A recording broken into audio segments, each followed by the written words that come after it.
Okay, तो आज हम बात करेंगे एटॉम्स एंड न्यूक्लिया की। इसमें सबसे पहले जो है हमारे पास Rutherford atomic model and alpha scattering experiment है, क्योंकि थॉमसन एटॉमिक मॉडल आपने पढ़ा है।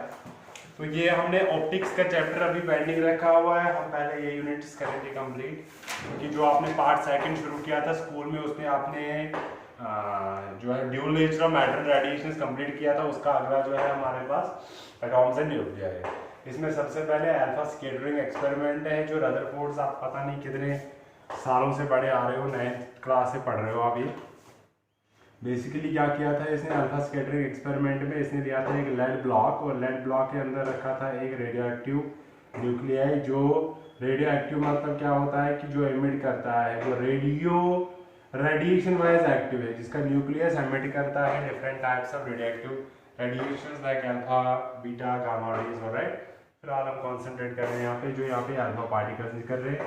इसके सामने रखी थी इसने गोल्ड फॉयल, जिसका साइज था किसका, मॉलिक्यूलर साइज, जो एटॉमिक साइज होता है किसका, गोल्ड का, उतनी थिकनेस थी इसकी। गोल्ड इसलिए लिया था क्योंकि it's highly malleable, so it can be drawn into the thinnest possible sheets में। ऑलराइट, तो ये रखी थी इसके सामने, और इसके पीछे रखा था एक डिटेक्टर जो डिटेक्ट करेगा कि if anything comes out from here, क्या वो यहाँ पहुंचेगा नहीं पहुंचेगा।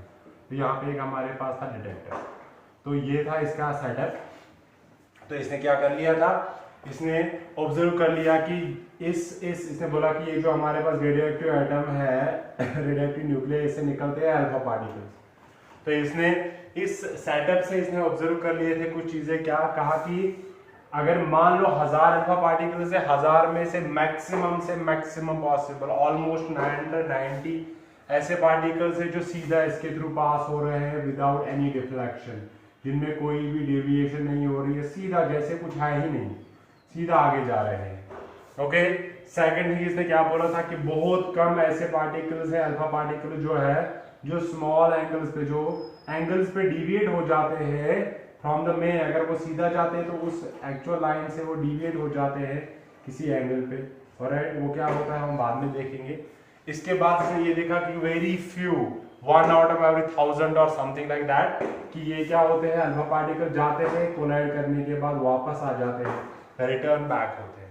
3 ही चीजें इसने ऑब्जर्व करी थी यहाँ पे, और इन 3 ऑब्जर्वेशन पे बेस्ड इसने एक एटॉमिक मॉडल तैयार किया था। इसने बोला था कि एटम के बारे में ये क्या क्या जान गया है। तो इसने क्या कहा था कि एटम्स के बारे में, एक ऑब्जर्वेशन मैंने बताया आपको कि वो almost all of this radiations pass through it without any deflection. A very few amount turns at some angle, and 1 out of every 1000 very small amount of radiations return back, जो reflect होके आ जाते हैं। Okay, तो इससे इसने क्या कर लिया था, कंक्लूड कर लिया था कि अगर सारे ये जो most of the radiations pass through हो जाते हैं, तो हम क्या कहते हैं कि most of the space in atom जो है इज एम्प्टी। इसने कहा था कि मोस्ट स्पेस जो है वो क्या होती है, एम्प्टी, खाली होती है। सेकंड थिंग इसने ये बोला था कि अगर कुछ डिविएट हो रहे हैं, देखो ये जो अल्फा पार्टिकल्स होते हैं ये होते हैं helium nuclear. Alright, helium nuclear मतलब हीलियम के इलेक्ट्रॉन्स आप हटा दो, जो बाकी बचेगा वो होता है अल्फा पार्टिकल, उसी को कहते हैं अल्फा पार्टिकल, मतलब पॉजिटिवली चार्ज होता है ये। तो इसने ये कहा था कि सेकंड, अगर ये डिफ्लेक्शन हो रही है तो इसका मतलब ये है कि सेंटर में इसके पास क्या है, एक पॉजिटिव चार्ज है। क्या है, पॉजिटिव चार्ज है। सेकंड, अब अल्फा पार्टिकल का mass comparatively it is 4 times the mass of proton या 4 times the mass of neutron, क्योंकि प्रोटॉन न्यूट्रॉन ऑलमोस्ट सेम होते हैं। तो अगर ये डिफ्लेक्ट हो रहा है तो मैं इतने हैवी पार्टिकल को डिफ्लेक्ट करने के लिए ये रिक्वायर है हैवी पार्टिकल। तो इसने कहा कि सेंटर पे एक पॉजिटिव एंड हैवी मटेरियल जैसा कोई हैवी मटेरियल जैसी हैवी कोई चीज है जो इसको डिफ्लेक्ट कर लेता है। और ये भी ऑब्जर्व किया था, जो एक रेडिएशन वापस आ रही है तो कंप्लीटली रिटर्न करने के लिए इसके लिए कंडीशन, ये हैवी वाला कंडीशन बेसिकली इस वाले केस से फाइंड किया था कि जब ये कंप्लीटली वापस आ जाता है तो मतलब यहाँ पे एक हैवी पार्टिकल होना चाहिए, क्योंकि अगर एक बड़ा पार्टिकल एक छोटे पार्टिकल को स्ट्राइक करेगा, इसको भी अपने साथ ले जाएगा, वापस आने का तो सवाल ही नहीं। तो अब अगर ऐसा है कि ये वापस आ रहा है तो मतलब यहाँ पे इसका वजन जो है वो क्या था, हैवी था। तो उसने कहा था कि ये सब चीज है। इसी पे बेस्ड उसने अपना एक एटॉमिक मॉडल दिया था, जिसके कुछ एजम्पशंस ये है कि बोला, पहला जो एजम्पशन है इसका ये है रदरफोर्ड एटॉमिक मॉडल का, कि हर कोई एटम जो है ये इसके अंदर होता है एक न्यूक्लियस। क्या होता है, most of the space in the atom is empty and it consists of a nucleus at the center which is positively charged, and almost all the mass of this atom, almost all mass of atom is here, all mass of atom is here located here. ये इसने पहला चीज बोला था कि nucleus होता है, तो मतलब इसने बोला एटम दो पार्ट्स में डिवाइड होता है, एक न्यूक्लियर पार्ट और एक दूसरा क्या है एक्स्ट्रा न्यूक्लियर पार्ट, राइट। और ये जो न्यूक्लियस को छोड़ के है बहुत सारी एम्प्टी स्पेस होती है, ओके। सेकंड थिंग इसने बोला था कि ये जो एटम न्यूक्लियस का साइज जो होता है, न्यूक्लियस का साइज जो है that is very very small in comparison to the size of atom. Size of atom के मुकाबले में इसका साइज जो है बहुत बहुत छोटा है। लाइक डेटा अगर आप देखोगे कि ये न्यूक्लियर साइज आपको पता है, ये फर्मीज में हम मेजर करते हैं, इसको पता है हम फर्मी बोलते हैं, हेप्टोमीटर। और ये जो एटम का साइज है ये एंगस्ट्रॉम्स में हम मेजर करते हैं, तो there is a difference of 10 power 5, okay, 1 followed by 5 0, so it's around 1 lakh. मतलब अगर आप देखोगे एक न्यूक्लियर जो है 1 मीटर का अगर आप लोगे तो उसका जो पहला एटम जो है वो कितना दूर होगा, 1 लाख किलोमीटर दूर पहला इलेक्ट्रॉन रिवॉल्व कर रहा है। मतलब इतना बड़ा अगर हम लेंगे न्यूक्लियस, राइट, तो एक पहला जो इलेक्ट्रॉन, पहली शेल जो है वो कितनी दूर है, 1 लाख किलोमीटर दूर, 1 लाख मीटर दूर जो है इस वाले इस न्यूक्लियस के सेंटर से, राइट। अच्छा, इसके अलावा इसने ये बोला था कि तीसरा कि ये जो हमारे पास ये एटम है, ये न्यूक्लियस है, न्यूक्लियस के around it is surrounded by negative charges in such a way that the sum of all the negative charges is equal to sum of all the positive charges included inside the nucleus, so that this atom is electrically neutral. Neutrality maintain रहती है इसमें, alright. और इसके अलावा क्या कहा था इसने कि ये जो इलेक्ट्रॉन्स है ये रिवॉल्व करते हैं around this nucleus just like the planets are revolving around the sun in their orbits. तो इसने कहा था कि एक पर्टिकुलर ऑर्बिट्स में रिवॉल्व करते रहते हैं अराउंड द न्यूक्लियस, उसी तरह जिस तरह सन के अराउंड प्लैनेट जो है वो क्या करते हैं, रिवॉल्व करते हैं, ऑलराइट। ये कुछ ऑब्जर्वेशंस दी थी इसमें। इस रदरफोर्ड को इसके लिए नोबेल प्राइज भी मिल गया था, it was a very great achievement for him. तो बट इसमें कुछ एडवांटेज थे, कुछ डिसएडवांटेज थे। पहला एडवांटेज इसमें ये था कि इससे ये जो अल्फा स्कैटरिंग एक्सपेरिमेंट है, एक तो उसने पूरी तरह एक्सप्लेन कर लिया कि why does it happen. Experimental कोई चीज जो हो रही है उसको एक्सप्लेन करता है ये रदरफोर्ड एटॉमिक मॉडल प्रॉपर्ली की डिफरेंट चीजें जो वहां पे हो रही है, some deflections, some straight way pass through it, some return back. एक ये चीज एक्सप्लेन कर लिया था। सेकंड इसने ये कर लिया था कि इसने जस्टिफिकेशन दी थी कि why are the different, how these different atoms are arranged, elements are arranged in the periodic table, alright. तो इसके अलावा इसके न्यूक्लियस जो है, न्यूक्लियस की पॉजिटिविटी वगैरह इसने बताया था, और एम्प्टी स्पेस के बारे में इसने आइडिया दिया था, ऑलराइट।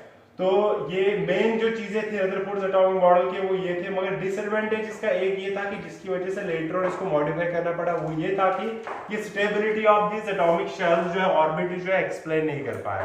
बिकॉज जो हमारे पास एक ये है कि एक कॉन्सेप्ट ये है कि अगर ये इलेक्ट्रॉन जो है रिवॉल्व कर रहे हैं न्यूक्लियस के अराउंड, जब भी एक चार्ज रिवॉल्व करती है तो ये चार्ज जो है ये इट शुड रेडिएट एनर्जी, ये जो है एनर्जी एमिट करनी चाहिए, ओके। अगर ये एनर्जी एमिट कर रही है तो क्या होगा, इसकी एनर्जी कम हो जाएगी। अगर एनर्जी कम हो रही है तो ये पॉजिटिव चार्ज के नजदीक आना चाहिए, बिकॉज आपने देखा होगा जब दो लाइक चार्जेस नजदीक आते हैं तो पोटेंशियल का वैल्यू इंक्रीज होता है। अगर अनलाइक चार्जेस नजदीक आते हैं उनकी पोटेंशियल का वैल्यू कम होता है, तो पोटेंशियल कम होने का मतलब एनर्जी का मतलब स्टेबलाइज हो जाते हो। तो अगर ये एनर्जी रिड्यूस कर रहा है मतलब स्टेबलाइज हो रहा है, स्टेबलाइज मतलब इनडायरेक्टली ये नजदीक आ रहा है न्यूक्लियस के, और कंटिन्यूअसली रोटेट कर रहा है और एनर्जी रिलीज कर रहा है और न्यूक्लियस के नजदीक आ रहा है। A time must come when this electron will actually fall into the nucleus and the whole matter will collapse. But reality में ऐसा नहीं होता है। रियलिटी में क्या होता है, हम देख रहे हैं मैटर अराउंड अस, हम देख रहे हैं कि मैटर एग्जिस्ट कर रहा है, तो उसका मतलब ये है कि न्यूक्लियस जो है इसके अंदर ये it doesn't engulf all these electrons revolving around it. So the only explanation is that these must not emit radiations in their own orbits. But ये चीज रदरफोर्ड एटॉमिक मॉडल एक्सप्लेन नहीं कर पाया, इसलिए फिर लेटर ऑन आ गया हमारे पास कौन सा, बोर्स मॉडल। बोर्स मॉडल देखने से पहले हम इसमें कुछ इंपॉर्टेंट टर्म एक जो आती है इसमें, that is distance of the closest approach. अगर आप इस रदरफोर्ड एटॉमिक मॉडल में देखोगे डिस्टेंस ऑफ क्लोजेस्ट अप्रोच, वो ये है कि मान लो कि आपके पास एक न्यूक्लियस है, गोल्ड फॉइल का जो न्यूक्लियस है, हमें नहीं पता कोई भी एटम हो सकता है, इसका एटॉमिक नंबर जो है Z है चार्ज ऑफ ईच इलेक्ट्रॉन जो है वो है इतनी। अब हमने क्या कर लिया है, हमने एक अल्फा पार्टिकल लाया है, वो इसके स्ट्रेट आ रहा है, एक टाइम ऐसा आएगा, उसी को स्पीड दी है, जब वो यहाँ पहुंचेगा इसके बाद फर्दर रिपल्शन की वजह से क्या हो जाएगा, ये डिविएट हो जाएगा। तो सबसे क्लोजेस्ट कितना आ सकता है, इसको हम बोलते हैं distance of closest approach, D से इसको डिनोट करेंगे। ओके, तो हमारे पास अल्फा पार्टिकल के लिए क्या क्या प्रॉपर्टीज है, क्या क्या चीजें हमारे पास है। मान लो इसका जो चार्ज है, मानना क्या है, चार्ज इसकी है 2e, ऑलराइट। चार्ज जो है इसके अल्फा पार्टिकल की वो कितनी है, 2e है। वेलोसिटी मान लो इसकी कितनी है, वेलोसिटी मान लो इसकी v है, ऑलराइट। तो अगर हम देखेंगे distance of closest approach find करेंगे तो हमारे पास क्या होना चाहिए कि इसको जो काइनेटिक एनर्जी है, kinetic energy of alpha particle अगर हम लिखेंगे तो किसके बराबर होगी, K E that will be 1/2 m into v square. आप लिख सकते हो ये mass of the alpha particle कितना है, it is 4 times mass of proton, alright. तो फिलहाल हमें इससे मतलब नहीं, सिंपल मास है। तो अभी मैंने खाली काइनेटिक एनर्जी क्यों नहीं, क्योंकि अभी ये किसी के फील्ड में नहीं आ रहा है, ओपन है, फ्री स्पेस में, तो इसके ऊपर कोई फोर्स नहीं लग रहा है, तो इसके पास काइनेटिक कोई पोटेंशियल एनर्जी होगी नहीं। अब जैसे ही इसके नजदीक आ रहा है तो ये इसके फील्ड में आ रहा है, ऐसा टाइम आएगा जब ये इसके फर्दर नजदीक नहीं जा सकता, यहाँ पे जो है डिविएट हो जाएगा। तो at distance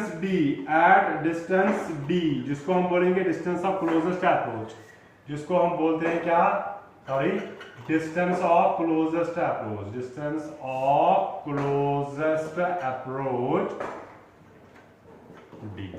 at distance d potential energy जो होगी इसकी वो कितनी होगी, potential energy of alpha particle कितनी होगी, दैट विल बी u से डिनोट करेंगे, that is 1/4 pi epsilon not q1 into q2 divided by r। q1 जो है इसका एटॉमिक नंबर z है, चार्ज एक की इतनी है, तो इसकी टोटल चार्ज आ गई z into e। दूसरा है हमारे पास alpha particle 2 into e divided by distance कितनी है d। Okay, apply conservation principle of mechanical energy, तो ये दोनों इक्वल होने चाहिए। हमारे पास 1/2 mv square must be equal to 1/4 pi epsilon naught 2 into z into e square upon d के बराबर आ गया। तो अगर आप d का वैल्यू यहाँ पे फाइंड करोगे, ये ऊपर ये नीचे आ जाएगा, it will be 4ze square upon 4 pi epsilon not into m into v square, that will be the value of distance of closest approach. आप यहाँ पे कुछ टर्म्स कैंसिल कर सकते हो, नहीं करना चाहते हो तो ऐसे रखो, that will be the value of distance of closest approach. इतना क्लोज आ सकता है एक alpha particle if it is moving in the velocity v। तो ये डिस्टेंस ऑफ क्लोजेस्ट अप्रोच, बाकी terms constant constant constant constant सारे कांस्टेंट है, एक टर्म हटाओगे तो एक ये इनवर्सली प्रोपोर्शनल है स्क्वायर ऑफ डिस्टेंस पे, जितनी ज्यादा डिस्टेंस है इसको उतना ही डिस्टेंस ऑफ क्लोजेस्ट अप्रोच का वैल्यू कम होगा, मतलब जितना फास्ट ये चल रहा है उतना ही इसके नजदीक आ जाएगा, and vice versa, alright. That is Rutherford atomic model. Rutherford atomic model को क्लैरिफाई करने के लिए हमारे पास आ गया कौन, जिसका नाम है Niels Bohr, one of the greatest scientist जो है क्वांटम का, और ये तो उसने क्या कहा एटॉमिक फिजिक्स का, उसने कहा कि भाई ये जो रदरफोर्ड है इसकी जो ये परेशानी है मैं काम करूंगा कैसे, ऐसे Bohr's atomic model. Bohr's atomic model, Bohr's atomic model उसने क्या कहा था, उसने कहा भाई रदरफोर्ड ने जितनी भी बातें करी सब सही है, एटम के अंदर होता है सेंटर में न्यूक्लियस, बिल्कुल सही है, एटम के अराउंड होता है एम्प्टी स्पेस बहुत सारा, बिल्कुल सही है, एटम इलेक्ट्रिकली न्यूट्रल होता है, बिल्कुल सही है, एटम के अराउंड इलेक्ट्रॉन्स रिवॉल्व करते हैं, ये भी बिल्कुल सही है, मगर वो ऑर्बिट्स में एक पर्टिकुलर ऑर्बिट में रिवॉल्व करते हैं, ये भी सही है, मगर उसकी एनर्जी स्टेबलाइजेशन जो है वो एक्सप्लेन किया है इसने किसी और तरीके से। कुछ इंपॉर्टेंट चीजें जो बोहर ने किए थे वो एग्जैक्टली इसने भी किए थे। इसने एक एक्स्ट्रा टर्म लाई थी यहाँ पे जिसको हम बोलते हैं quantization of angular momentum, quantization of angular momentum. Remember he was the first scientist जिसने क्या कर लिया था, जिसने यूज करी थी Planck's quantum theory to explain the structure of atom. Atom के ऊपर जो है प्लैंक्स क्वांटम थ्योरी पहली बार यूज करी थी किसने, नील्स बोहर ने। इसने एक कॉन्सेप्ट एक्स्ट्रा दिया, that is quantization of the angular momentum. इसने कहा कि रदरफोर्ड की बात सही है कि एटम्स में ऑर्बिट के किसी ऑर्बिट में रिवॉल्व करते हैं, बट सिर्फ और सिर्फ वही ऑर्बिट परमिसिबल है जिन ऑर्बिट्स का एंगुलर मोमेंटम क्वांटाइज्ड होगा। Angular momentum is quantized. Quantized का मतलब क्या होता है? Angular momentum L that should be an integral multiple of h cross, or you can say it should be integral multiple of h upon 2 pi। किससे? इसने बोला कि ऑर्बिट्स में रिवॉल्व करेगा, मगर सिर्फ वही ऑर्बिट्स परमिसिबल है जिन ऑर्बिट्स में इलेक्ट्रॉन का angular momentum must come out to be equal to this. Alright, ये आप आगे जब हम न्यूक्लियस में जो क्या कहते हैं इसको, बोहर से डिब्रॉय इक्वेशन पढ़ेंगे, उसमें आपको ये इसका मैं प्रूफ बताऊंगा। फिलहाल आप याद रखो कि इसने ये कहा था कि सिर्फ और सिर्फ वही ऑर्बिट्स परमिसिबल है जिन ऑर्बिट्स में इलेक्ट्रॉन का angular momentum must be equal to n into h/v/r। अब आपको पता है क्या एंगुलर मोमेंटम जो है वो होता है mass into velocity into radius. So actual में m into v into r must be equal to nh upon 2 pi। That is first thing. Second thing बोला कि ये ऑर्बिट्स जो है इलेक्ट्रॉन की एनर्जी नहीं होती है किसी ऑर्बिट में इतनी फिर इतनी ही एनर्जी। बोला बेसिकली ये इलेक्ट्रॉन जो है ये रिवॉल्व करता है as per the energy state. ये बेसिकली जो डिफरेंट ऑर्बिट्स है ये energy states, energy is defined not of the electron but of the energy states. इसकी एनर्जी, इसकी एनर्जी, इसकी एनर्जी, ये स्टेट्स की एनर्जी डिफाइंड। मान आगे आप पढ़ोगे first orbit of hydrogen like atom -13.6 electron volt energy, second is -3.4 electron volt, third is 1.4 electron volt. Approximate value बता रहा हूं मैं। तो मतलब अगर एक इलेक्ट्रॉन जो है फर्स्ट शेल में रिवॉल्व करना चाहता है then it must possess -13.6 electron volt of energy. So this energy is defined for the orbits not for the electrons revolving inside it. And obvious बात है लाइक अभी हम थर्ड फ्लोर पे, suppose कर लो थर्ड फ्लोर पे potential energy का value है 100 joule, okay, second पे है 70 जूल, फर्स्ट पे है 30 जूल। अब अगर मैं फर्स्ट पे हूं तो मेरी पोटेंशियल एनर्जी 30 जूल, चाहे मैं कुछ भी करूं 30 जूल ही रहेगी, ओके। अगर मैं चाहता हूं कि मैं 100 जूल वाली एनर्जी में जाऊंगा then I must have to come here, मुझे फिर थर्ड फ्लोर में आना चाहिए तभी जाके, क्योंकि ये एनर्जी फिक्स है उस नीचे वाले रूम की, उसके ऊपर वाले रूम की और इस वाले रूम की।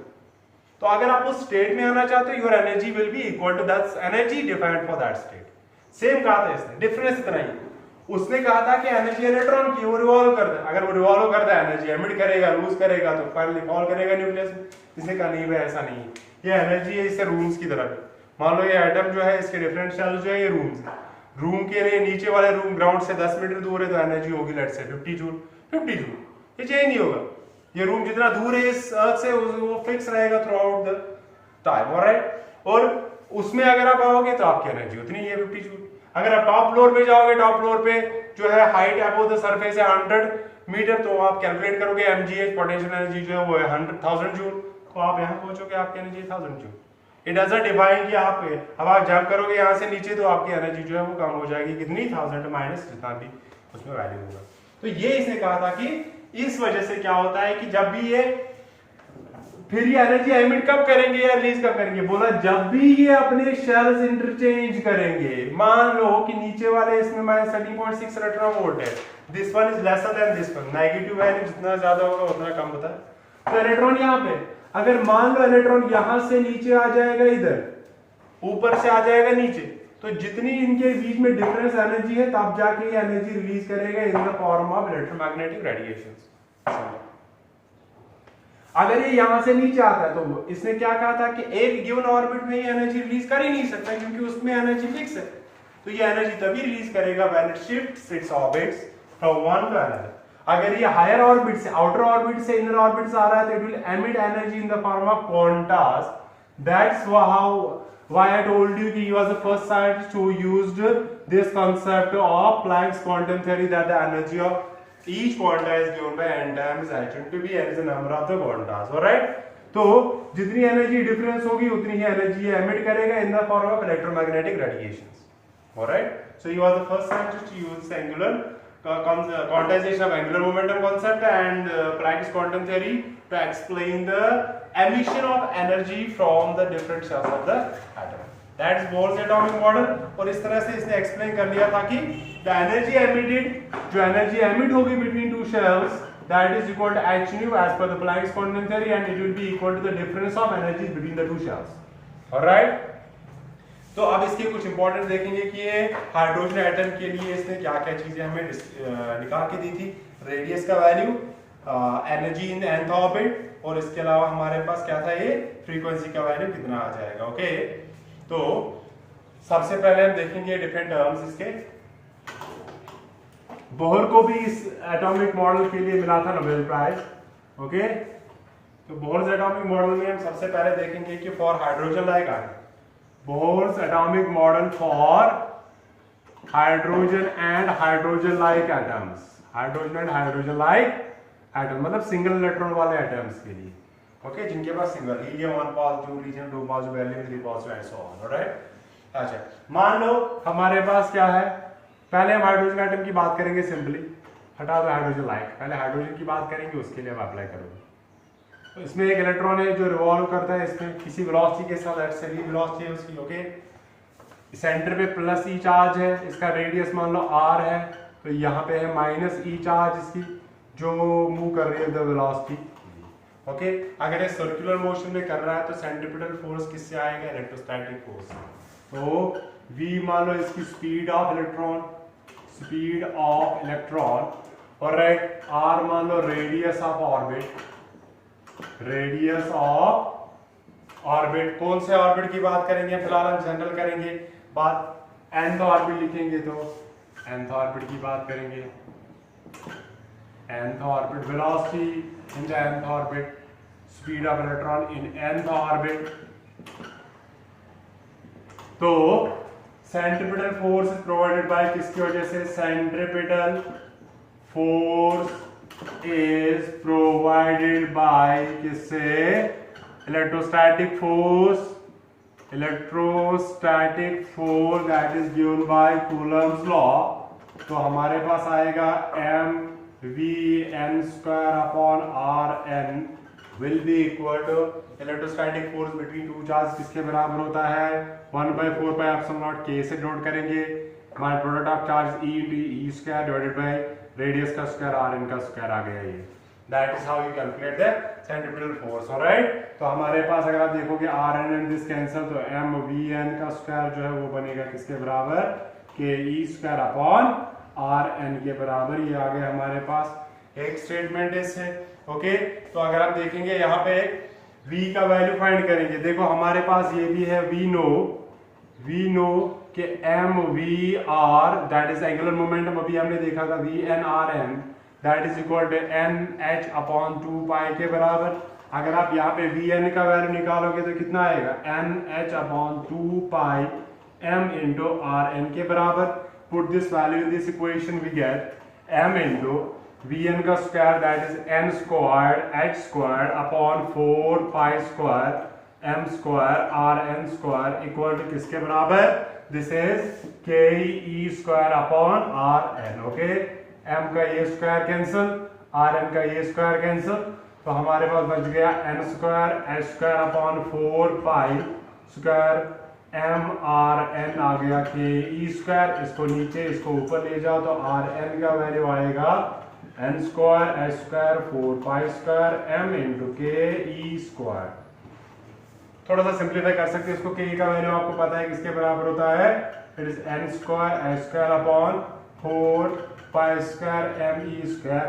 ये के होता है 1/4πε0, इट इज 4πε0। ऑलराइट, क्यों, क्योंकि इससे ये कैंसिल हो जाएगा, this and this cancel out, तो rn का वैल्यू बनेगा n² h² ε0 upon πme²। Alright,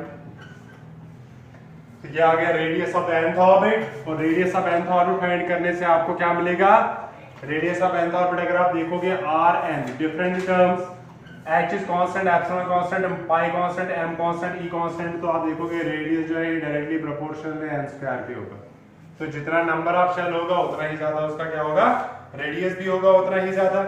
alright, तो आप शेल्स बढ़ाओगे रेडियस भी जो है बढ़ जाएगा। ठीक है, अगर आप देखोगे रेशियो जो होगा R1 is to R2 is to R3 वो किसके बराबर होगा, that will be 1 is to 4 is to 9 and so on। इस रेशियो में जो है रेडियस जो है वो क्या हो जाएंगे, चेंज हो जाएंगे। इसके बाद हम देखेंगे velocity in the nth orbit अगर आप फाइंड करोगे तो वो किसके बराबर आ जाएगा। ये हमारे पास रेडियस आ गया। ओके, अगर आप वेलोसिटी फाइंड करना चाहोगे तो वो वेलोसिटी किसके बराबर आएगी। हमने अभी देख लिया था कि जो हमारे पास एक्सप्रेशन है कौन सा वाला, m v this one m into v into r जो है वो किसके बराबर है, एन एच अपॉन 2 पाई के बराबर है।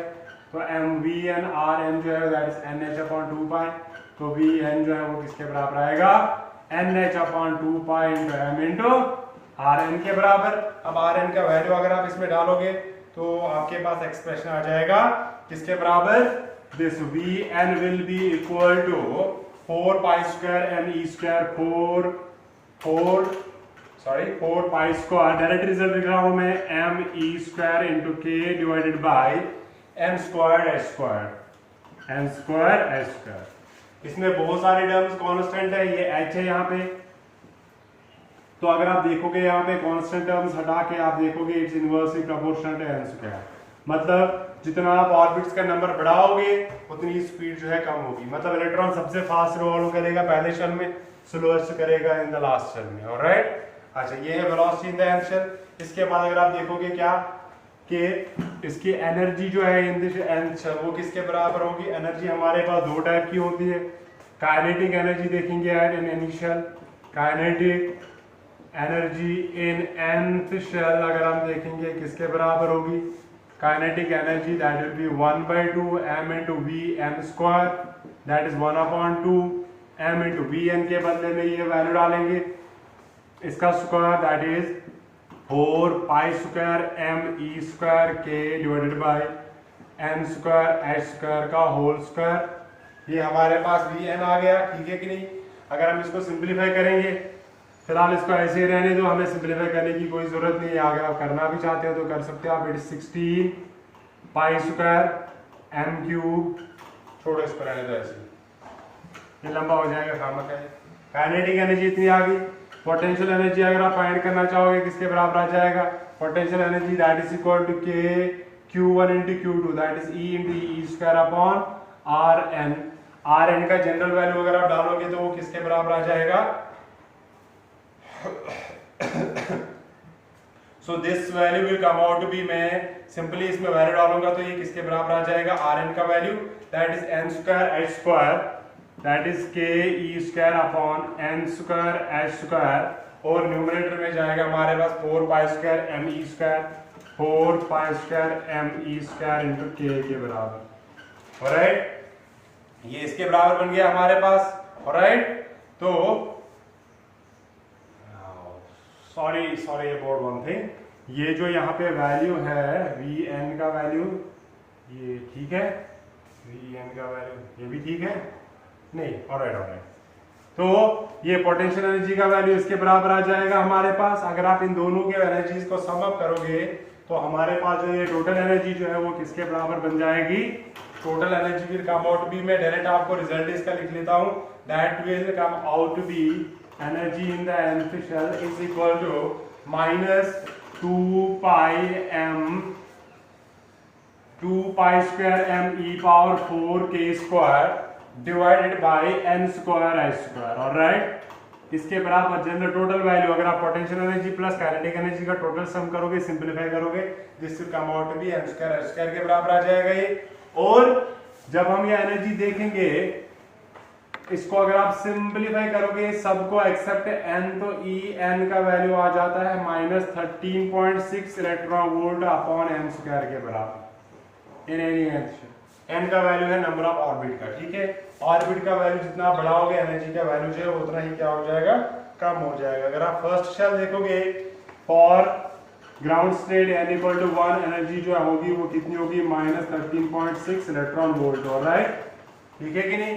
सेकंड जो है अगर आप देखोगे n इक्वल टू 2, तो which implies energy in the nth होगी minus 13.6 electron volt divided by 2 to 4, so it comes out to be minus 3.4 electron volt and so on. अगर आप देखोगे कि जो नियरेस्ट होता है उसमें सबसे कम एनर्जी होती है तो ज्यादा स्टेबल होता है, जितना दूर होगा एनर्जी जो है वो क्या होगी, उतनी ही ज्यादा होगी, तो अनस्टेबल होगा उतना ही ज्यादा। ओके, तो दैट इज एनर्जी डिफरेंस। और इसी एनर्जी डिफरेंस पे बेस्ड हम क्या करते हैं, हम प्लैंक्स क्वांटम थ्योरी यूज करके फाइंड करते हैं वेव नंबर और डिफरेंट वेव सीरीज जो है हमारे पास जो स्पेक्ट्रल सीरीज होती है वो इसी के ऊपर बन जाती है।